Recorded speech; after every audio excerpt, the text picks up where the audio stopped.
ସୁନ୍ଦରଗଡ଼ରେ ତିନିଦିନିଆ ବିକାଶ ମେଳା ସମ୍ପନ୍ନ।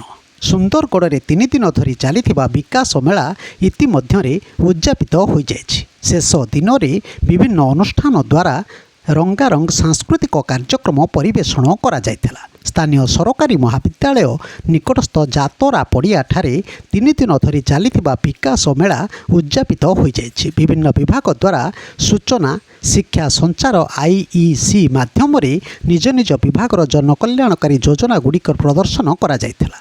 ଏହା ସହିତ ସ୍ୱୟଂ ସହାୟକ ଗୋଷ୍ଠୀମାନଙ୍କ ଦ୍ୱାରା ପ୍ରସ୍ତୁତ ସାମଗ୍ରୀର ବିକ୍ରି ମଧ୍ୟ ହୋଇଥିଲା ଏବଂ ପ୍ରତ୍ୟେକ ଦିନ ସନ୍ଧ୍ୟାରେ ବିଭିନ୍ନ ଅନୁଷ୍ଠାନ ଦ୍ୱାରା ସାଂସ୍କୃତିକ କାର୍ଯ୍ୟକ୍ରମ ଅନୁଷ୍ଠିତ ହୋଇଥିଲା। ଉଦ୍ଯାପନୀ ଉତ୍ସବରେ ମୁଖ୍ୟ ଅତିଥି ଭାବେ ଯୋଗ ଦେଇ ଜିଲ୍ଲା ପରିଷଦ ମୁଖ୍ୟ ଉନ୍ନୟନ ଅଧିକାରୀ ତଥା ନିର୍ବାହୀ ଅଧିକାରୀ ଶ୍ରୀ ଦୁଃଖବନ୍ଧୁ ନାୟକ 3 ଦିନିଆ ବିକାଶ ମେଳାର ସଫଳ ଆୟୋଜନ ନିମନ୍ତେ ସମସ୍ତ ବିଭାଗକୁ ସାଧୁବାଦ ଜଣାଇଥିଲେ। କାର୍ଯ୍ୟକ୍ରମରେ ଅଧୀକ୍ଷଣ ଯନ୍ତ୍ରୀ ଶ୍ରୀ ନାରାୟଣ ପଟେଲ PAITDA ଶ୍ରୀ ଧୀରେନ୍ଦ୍ର ସେଠୀ ଓର୍ମାସର ଉପମୁଖ୍ୟ ନିର୍ବାହୀ ଅଧିକାରୀ ଶ୍ରୀ କେଶବ ଝା ଜିଲ୍ଲା ମଙ୍ଗଳ ଅଧିକାରୀ ଶ୍ରୀ ପବିତ୍ର ପ୍ରଧାନ ସଦର ଗୋଷ୍ଠୀ ଉନ୍ନୟନ ଅଧିକାରୀ ମୋତିଲାଲ ସୁଲିଆ ସହାୟକ ନିର୍ଦ୍ଦେଶକ planning Shri Pradeep Tirkey DI PRO Nandini Mundari ତଥା ଅନ୍ୟାନ୍ୟ ସମସ୍ତ ବିଭାଗୀୟ ଅଧିକାରୀମାନେ ଉପସ୍ଥିତ ଥିଲେ। ଏହି ଅବସରରେ ବିକାଶ ମେଳାରେ ଅଂଶଗ୍ରହଣ କରିଥିବା ସମସ୍ତ ବିଭାଗମାନଙ୍କୁ ଜିଲ୍ଲା ପ୍ରଶାସନ ପକ୍ଷରୁ ସମ୍ବର୍ଦ୍ଧିତ କରାଯାଇଥିଲା।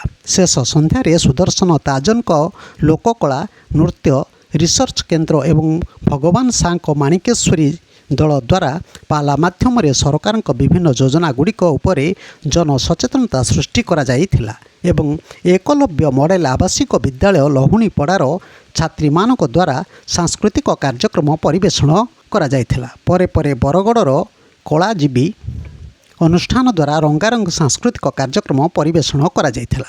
ପ୍ରଖ୍ୟାତ କଣ୍ଠଶିଳ୍ପୀ ପଦ୍ମଶ୍ରୀ ଖଟେଇ ଏବଂ ଦଳଙ୍କ କାର୍ଯ୍ୟକ୍ରମ ଦର୍ଶକଙ୍କୁ ବେଶ୍ ଉପଭୋଗ କରିଥିଲା। ବିକାଶ ମେଳାରେ ପଞ୍ଚାୟତରାଜ ପାନୀୟ ଜଳ ବିଭାଗ ଓର୍ମାସ ମିଶନ ଶକ୍ତି SSPD ବିଭାଗ କୃଷି ଉଦ୍ୟାନ କୃଷି ମତ୍ସ୍ୟ ବିଭାଗ ପ୍ରାଣୀ ସମ୍ପଦ ବିଭାଗ ସମନ୍ୱିତ ଆଦିବାସୀ ଉନ୍ନୟନ ସଂସ୍ଥା ଯୋଜନା ଓ ସଂଯୋଜନ ବିଭାଗ ପର୍ଯ୍ୟଟନ ବିଭାଗ ବୟନ ଓ ହସ୍ତତନ୍ତ ବିଭାଗ ମହିଳା ଓ ଶିଶୁ ବିକାଶ ବିଭାଗ SSME ଶିକ୍ଷା ବିଭାଗ DMF ଓ ଓମ୍ବାଡସି ଆଦି ବିଭାଗ ପକ୍ଷରୁ ବିକାଶ ମେଳାରେ ସୂଚନା ଶିକ୍ଷା ସଞ୍ଚାର ଷ୍ଟଲ୍ ଗୁଡ଼ିକ କରାଯାଇଥିଲା। ଏହି କାର୍ଯ୍ୟକ୍ରମରେ ଶେଷ ନନ୍ଦ ମଞ୍ଚ ପରିଚାଳନା କରିଥିଲେ। ବ୍ୟୁରୋ ନ୍ୟୁଜ୍ ଓଡ଼ିଶା କଥା ୟୁଟ୍ୟୁବ୍ ଚ୍ୟାନେଲଟିକୁ ଆପଣମାନେ ଦେଖୁଛନ୍ତି। ମତାମତ ଦିଅନ୍ତୁ, ଲାଇକ୍ କରନ୍ତୁ, ସବସ୍କ୍ରାଇବ୍ କରନ୍ତୁ ଓ ସେୟାର ମଧ୍ୟ କରନ୍ତୁ।